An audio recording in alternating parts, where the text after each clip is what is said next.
삼성전자 인도공장 파업이 걷잡을 수 없이 확산되면서 인도공장 철수 가능성까지 제기되고 있는 상황입니다. 한국 직원들과의 임금 격차를 들먹이며 시작된 파업.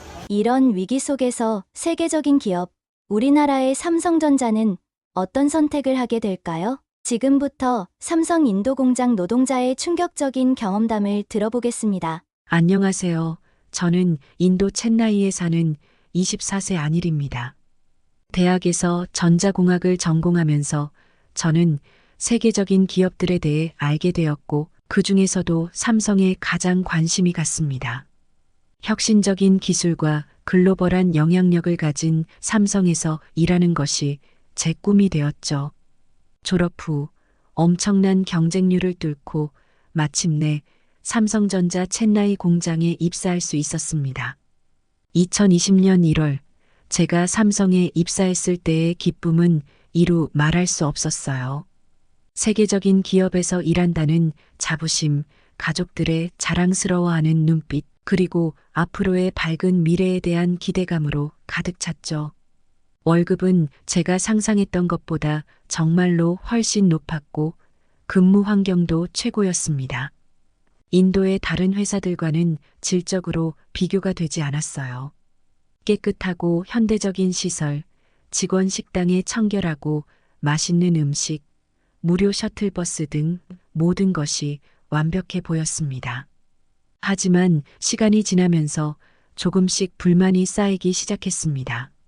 처음에는 작은 것들이었어요.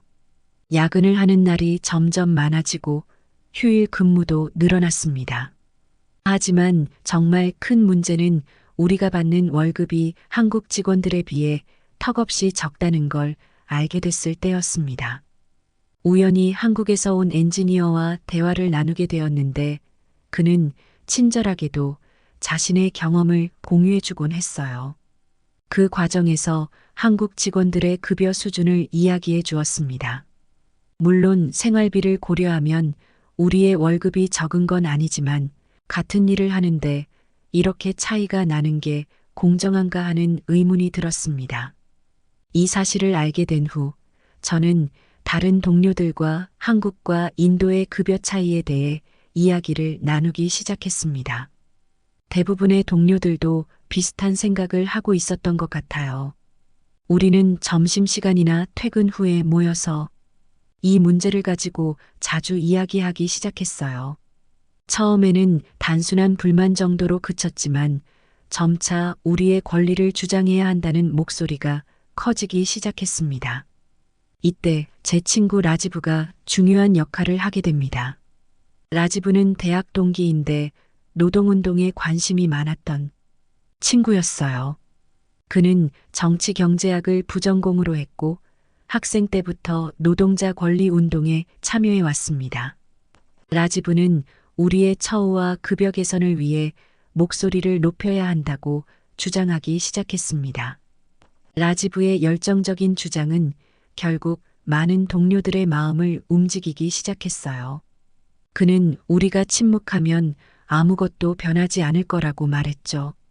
삼성이 우리의 노동력으로 엄청난 이익을 내고 있으니 우리도 그 이익에 정당한 몫을 요구할 권리가 있다고 주장했습니다.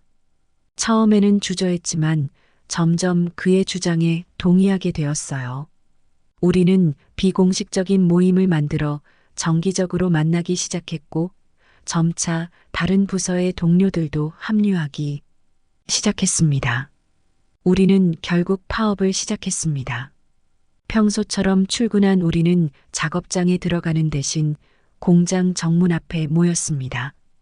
처음에는 50명 정도였지만 시간이 지나면서 점점 더 많은 동료들이 합류했죠.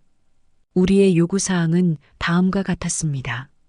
임금 50% 인상, 주 5일 근무제 도입, 초과 근무 수당 인상, 의료보험 혜택 확대, 직원 자녀 교육 지원. 처음 며칠 동안 삼성은 반응이 없었습니다. 삼성은 우리의 파업이 금방 끝날 거라고 생각한 것 같아요. 파업 5일째 회사 측에서 첫 번째 협상 제안을 해왔습니다. 하지만 그것은 우리의 요구사항과는 거리가 먼 것이었죠. 10% 임금 인상과 약간의 복리후생 개선이 전부였습니다. 우리는 이를 거부했습니다. 터무니없는 협상 제안이라고 생각했어요. 그리고 그렇게 파업은 계속되었습니다. 제 친구 라지브는 파업의 주도자로 떠올랐어요. 그의 열정적인 연설은 많은 동료들의 마음을 움직였습니다. 매일 아침 그는 확성기를 들고 우리에게 용기를 북돋아 주었죠. 그의 말에 우리는 환호했고 더욱 단결하게 되었습니다. 하지만 저는 점점 불안해지기 시작했습니다. 이렇게 과도한 요구를 하다가 회사가 떠나버리면 어쩌지? 하는 걱정이 들었거든요. 첸나이 경제에서 삼성이 차지하는 비중을 생각하면 공장이 문을 닫을 경우 그 여파는 정말 상상을 초월할 것 같았습니다. 잘못하다가는 돌이킬 수 없다는 생각도 들었어요. 파업이 점점 길어지면서 상황은 더욱 심각해졌습니다. 우리의 파업 소식이 언론을 통해 전국에 알려지기 시작했고 다른 도시의 노동자들도 우리를 지지하는 목소리를 내기 시작했습니다. 뭄바이, 델리, 방갈로르 등 주요 도시에서 연대 집회가 열렸고 소셜미디어에서는 삼성 노동장의 권리라는 해시태그가 트렌드가 되었습니다. 이 과정에서 우리는 예상치 못한 지원을 받게 되었습니다. 인도 최대 노동조합 중 하나인 인도 노동조합센터가 우리의 파업을 공식적으로 지지한다고 발표한 것입니다. 인도 노동조합센터의 지원으로 우리는 더 큰 힘을 얻게 되었고 이는 삼성 측을 더욱 압박하는 요인이 되었습니다. 파업이 지속되던 중 충격적인 사건이 발생했습니다. 삼성 측에서 대체 인력을 투입하려 했던 것입니다. 아침 일찍 10대의 버스가 공장 정문으로 향하는 것을 보았습니다. 버스에는 다른 지역에서 모집한 임시 직원들이 타고 있었죠. 그 광경을 본 제 친구 라지브와 일부 동료들이 분노하고 말았습니다. 그들은 버스 앞을 막아서며 대체 인력의 진입을 저지하려 했어요. 경찰이 출동했고 순식간에 현장은 아수라장이 되었습니다. 몇몇 동료들이 경찰과 몸싸움을 벌이다 연행되었고 라지브도 그중 한 명이었습니다. 이 사건은 전국적인 뉴스가 되었고 삼성에 대한 여론은 심각하게 악화되었습니다. 인권단체들은 삼성의 행위를 맹비난했고 일부 정치인들은 정부의 개입을 요구했습니다. 파업은 이제 단순한 노사 갈등을 넘어 사회적 이슈가 되어버렸습니다. 이 모든 상황 속에서 파업이 시작되고 얼마 지나지 않아 삼성전자 경영진이 긴급 기자회견을 열었습니다. 삼성은 회견에서 직원들의 복지와 권리를 중요하게 생각한다고 말했지만 우리의 요구사항이 회사의 경영 상황과 인도의 경제 현실을 고려할 때 받아들이기 어려운 수준이라고 했습니다. 삼성은 인도에서 오랫동안 사업을 해왔고 항상 현지 법규를 준수하며 공정한 대우를 해왔다고 주장했죠. 삼성의 말은 일리가 있었습니다. 실제로 삼성의 임금 수준은 다른 기업들보다 정말 높은 편이었거든요. 하지만 우리 입장에서는 여전히 부족하다고 느꼈죠. 삼성은 이어서 대화를 통해 문제를 해결하고자 한다고 말했습니다. 하지만 우리의 파업을 불법이라고 규정한 것에 대해 많은 동료들이 반발했어요. 파업이 길어지면서 삼성 본사에서도 이 문제에 관심을 갖기 시작했습니다. 한국에서 고위 임원들이 인도를 방문했고 현지 경영진과 함께 대책을 논의했습니다. 삼성의 고민은 이런 것이었습니다. 노동자들의 요구를 수용할 경우 다른 국가의 공장에서도 비슷한 요구가 나올 수 있다. 요구를 거부하고 강경 대응할 경우 기업 이미지에 타격을 입을 수 있다. 인도 시장의 중요성을 고려할 때 공장을 폐쇄하거나 다른 국가로 이전하는 것은 큰 손실이 될 수 있다. 결국 삼성은 중재안을 제시했습니다. 20% 임금 인상, 주 6일 근무에서 격주 5일 근무로 전환, 의료보험 혜택 확대 등이 주요 내용이었습니다. 그러나 이는 우리의 원래 요구사항에 크게 미치지 못하는 수준이었죠.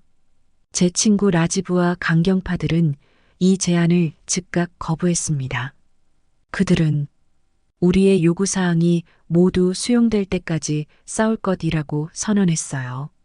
하지만 일부 동료들, 특히 가족 부양에 책임이 있는 이들 사이에서는 회사의 제안을 수용해야 한다는 의견이 나오기 시작했습니다. 파업이 장기화되면서 상황은 더욱 악화되었습니다. 회사 측에서는 무단 결근을 이유로 파업 참가자들에게 징계 절차를 시작했고 일부 직원들의 해고를 검토 중이라는 소문이 돌았습니다. 이 소식에 라지브는 더욱 과격해졌어요.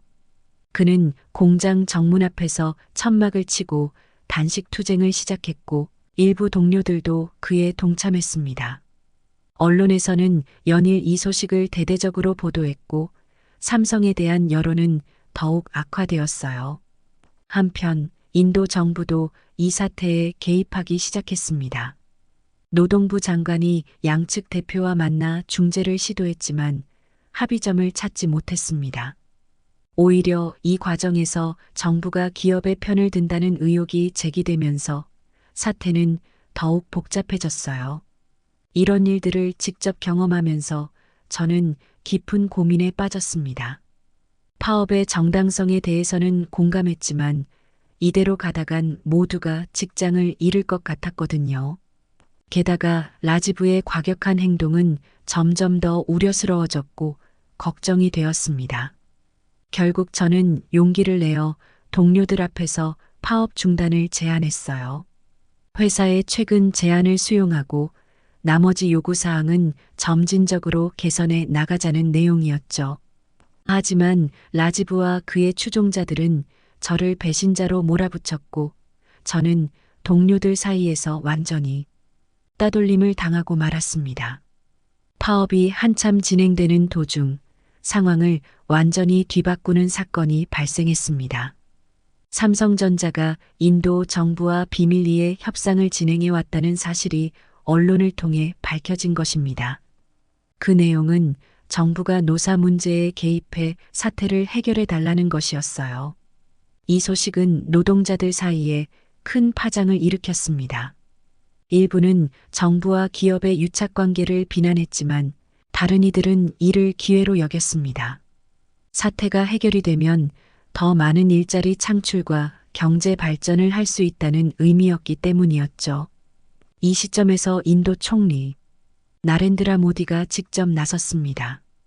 그는 전국 연설을 통해 삼성 노동자들의 우려는 이해하지만 큰 그림을 봐야 한다고 말했습니다.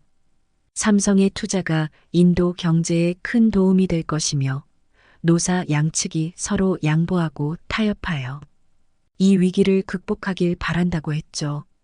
모디의 연설 이후 파업에 대한 여론이 급격히 변하기 시작했습니다.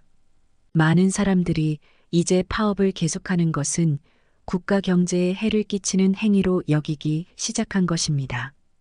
결국 노사 양측은 협상 테이블에 마주 앉았고 진통 끝에 합의에 도달했습니다.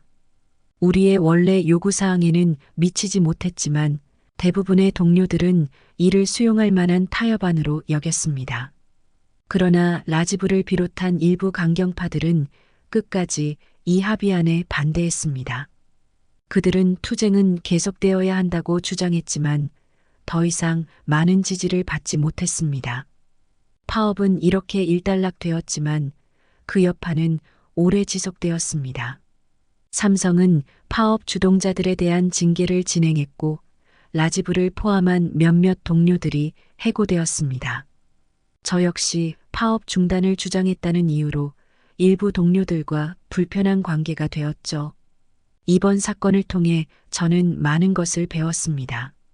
노동자의 권리도 중요하지만 기업가의 상생도 필요하다는 것을 깨달았죠. 또한 맹목적인 투쟁보다는 대화와 타협이 더 중요하다는 것도 알게 됐습니다. 지금 인도의 많은 젊은이들이 삼성, 현대, LG 같은 한국 기업에 취직하기를 원합니다. 이 기업들이 인도 경제에 엄청나게 큰 역할을 하고 있는 것은 사실입니다. 안타깝지만 우리는 이렇게 한국 기업에 절대적으로 의존하고 있다는 걸 깨달아야 합니다. 지금까지 저의 이야기를 들어주셔서 감사합니다. 오늘 이야기 재미있게 들으셨나요? 요즘 우리나라의 삼성전자가 잠시 위기에 빠지긴 했지만 그럼에도 인도에서의 위상에 다시 한번 놀랍니다. 세계에서 더욱 우뚝 설 수 있도록 힘을 내었으면 좋겠습니다. 재미있게 보셨다면 여러분의 생각을 아래 댓글에 마음껏 남겨주세요. 끝까지 시청해주신 여러분, 정말 깊이 감사드립니다. 구독과 좋아요를 눌러주시면 재미있고 감동적인 사연을 기다리지 않고 바로 들어보실 수 있습니다. 더 재미있고 감동적인 사연으로 돌아오겠습니다. 감사합니다.